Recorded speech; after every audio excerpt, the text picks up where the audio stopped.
আসসালামু আলাইকুম my lovely viewers, কেমন আছেন সবাই? আমি নাবিলা, আমার চ্যানেল নাবিলাস ব্লগস থেকে আপনাদের সবাইকে জানাচ্ছি ওয়েলকাম।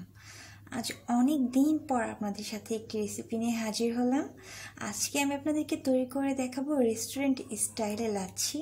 মাত্র 2 মিনিটের মধ্যেই কিন্তু আপনি এই লাচ্ছিটা বানিয়ে ফেলতে পারবেন, আর একদমই রেস্টুরেন্টের মতো মজা হবে। আমি তো বলবো রেস্টুরেন্টের থেকে আরও বেশি মজা হয়। এইভাবে আপনারা বাসায় বানিয়ে ট্রাই করতে পারেন। আর শুরুতেই সবাইকে একটা রিকোয়েস্ট করে নিচ্ছি, যারা আমার চ্যানেলে নতুন তারা প্লিজ আমাকে সাপোর্ট করবেন, আমার চ্যানেলটাকে সাবস্ক্রাইব করে আমার বন্ধু হয়ে পাশেই থাকবেন। সো এখন কথা না বাড়িয়ে চলেন শুরু করা যাক। আমি প্রথমেই যেটা করব, আমি এইখানে একটা শিরা বানিয়ে নেব। এখন আপনাদের হাতে যদি সময় না থাকে তাহলে কিন্তু এটা শিরা না বানালেও চলবে, জাস্ট চিনি দিয়ে বানালে হবে।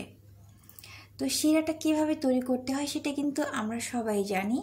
সমপরিমাণ চিনি আর সমপরিমাণ পানি কিন্তু জাল দিলেই কিন্তু শিরাটা হয়ে যায়। আর তারপরও যদি কেউ না পারেন তাহলে আমাকে বলবেন, আমি পরবর্তীতে রেসিপিটা শেয়ার করব। আর শিরাটা কিন্তু অবশ্যই একদম ঠান্ডা হলে তারপর ইউজ করতে হবে। আর আমি এইখানে নিয়েছি বরফ কুচি, আমি এইখানে 1 কাপ পরিমাণ বরফ কুচি নিয়েছি। আর আপনাদের ব্লেন্ডারটা যদি আর কি কম পাওয়ারফুল হয় তাহলে কিন্তু এইভাবে ইউজ করবে না, বরফটাকে একটু ভেঙে তারপরে ইউজ করবেন, তাহলে কিন্তু আপনার ব্লেন্ডারে কিন্তু ক্ষতি হবে।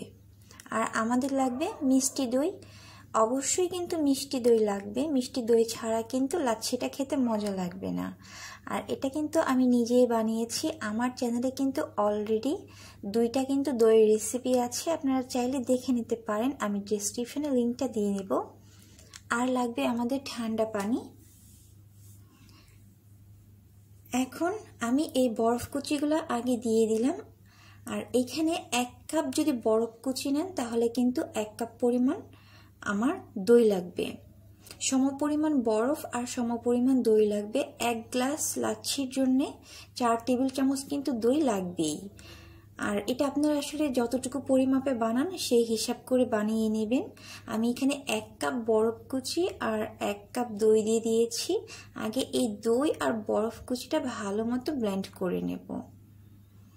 আর আমি আবারও বলছি, যদি আপনাদের ব্লেন্ডারটা যদি বেশি পাওয়ারফুল না হয় তাহলে কিন্তু বরফ কুচিগুলো একটু গুঁড়া করে দিবেন, তাহলে কিন্তু আর ব্লেন্ডারটা নষ্ট হবে না। এরপর আমি এখানে দিয়ে দিলাম 1/2 কাপ পরিমাণ গুঁড়া দুধ আর 1/4 কাপ চিনি।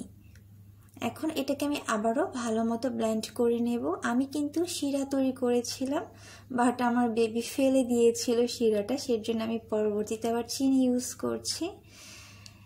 তো চিনি আর সেই গুঁড়া দুধটা আবার ব্লেন্ড করার পর সবার লাস্টে আমি এইখানে অল্প একটু পানি দিয়ে দিয়েছি।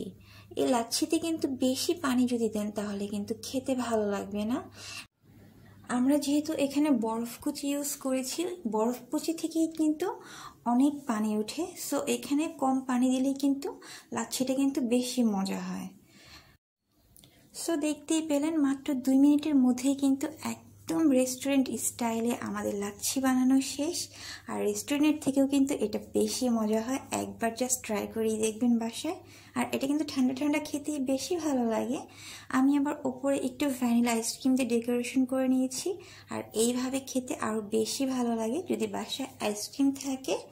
সো একটু ওপরে আইসক্রিম দিয়ে তারপর খেয়ে দেখবেন, অনেক বেশি মজা লাগে। এই ছিল আমার আজকের রেসিপি। ভালো লাগলে অবশ্যই লাইক দিবেন, আর আপনাদের ফ্রেন্ডস এন্ড ফ্যামিলির সাথে বেশি বেশি করে শেয়ার করবেন। সবাই ভালো থাকবেন, আল্লাহ হাফেজ।